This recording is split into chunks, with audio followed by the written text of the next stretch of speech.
Malaki ang nagagawa ng pakikinig at pagsunod para malayo tayo mula sa kapahamakan. Kaya let's listen now to the last part of our series, Safety Signs. Makinig ka man o hindi. Last night of the cruise, kaya party mode ang lahat. Sa kasamaang palad, parang Titanic pala ang nangyayari sa engine room. The alarm sounded and the captain announced an emergency, alerting the passengers to get to their assigned stations and to ready themselves to abandon ship.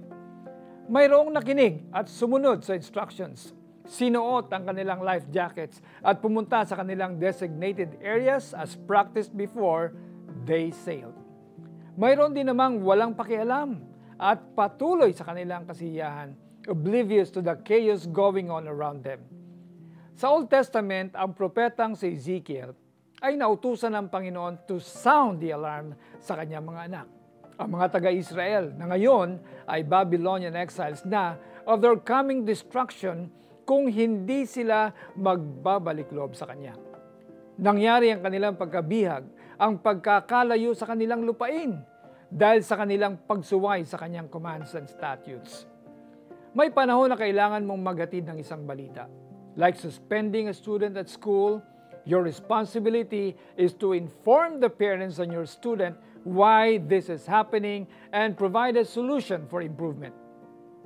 Pwede rin namang ikaw ay recipient of a job termination dahil sa iyong bad work ethics.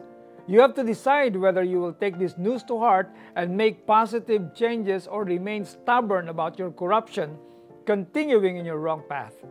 Para sa iyong ikabubuti, huwag mo sanang tigasan ang iyong puso at ulo. Let's pray. God, incline my heart and my ears to listen to what you have to say, including the wisdom of well-meaning people. Huwag po ninyo akong pabayaang manatili sa katigasan ng aking ulo at kalooban. In Jesus' name, Amen. Reflect on your life right now at isipin mo kung ano ang isang tough news to swallow dahil kailangan mo magbago.